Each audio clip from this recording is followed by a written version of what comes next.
ஜெய் பீம் படத்திற்கு விருது கிடைக்கவில்லை, ஆனால் புஷ்பா திரைப்படத்திற்கு தேசிய விருதா என தெலுங்கானா அமைச்சர் ஒருவர் கடுமையாக விமர்சித்துள்ளார். நடிகர் அல்லு அர்ஜுன் நடிப்பில் கடந்த 2021ஆம் ஆண்டு வெளியான புஷ்பா திரைப்படத்திற்கு நாடு முழுக்கவே நல்ல வரவேற்பு கிடைத்தது. மேலும் படத்திற்காக சிறந்த நடிகருக்கான தேசிய விருது உட்பட 2 விருதுகளை அப்படம் பெற்றிருந்தது.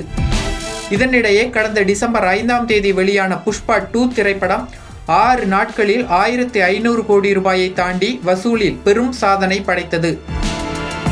அதே நேரத்தில் புஷ்பா 2 திரைப்படத்தின் சிறப்பு காட்சி வெளியான போது கூட்ட நெரிசலில் சிக்கி பெண் உயிரிழந்த விவகாரம் நாடு முழுவதும் பெரும் சர்ச்சைக்குள்ளாகி இருக்கிறது. இது தொடர்பாக அல்லு அர்ஜுன் கைது செய்யப்பட்டு ஜாமீனிலும் வெளிவந்துள்ளார்.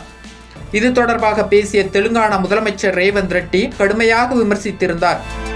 இந்த நிலையில் அம்மாநில அமைச்சர் ஒருவரும் புஷ்பா படத்திற்கு விருது வழங்கப்பட்டது குறித்து கடுமையாக விமர்சித்துள்ளார். இது தொடர்பாக பேசிய அம்மாநில பஞ்சாயத்து மற்றும் ஊரக வளர்ச்சித்துறை அமைச்சர் சீதாக்கா, பட்டியலின மக்களுக்கான உரிமைகளை வெளிப்படுத்திய, அவர்களை ஊக்கப்படுத்திய ஜெய் பீம் போன்ற திரைப்படங்கள் தேசிய விருது பெறவில்லை, ஆனால் புஷ்பாவுக்கு விருது கிடைத்தது.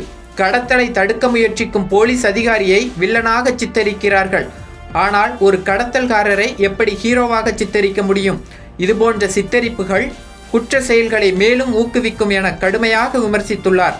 சினிமா ஒரு வகையான பொழுதுபோக்குதான் என்றாலும் அதன் மூலம் தெரிவிக்கப்படும் செய்திகள் ஆக்கப்பூர்வமானதாக இருக்க வேண்டும் எனவும் அவர் வலியுறுத்தியுள்ளார்.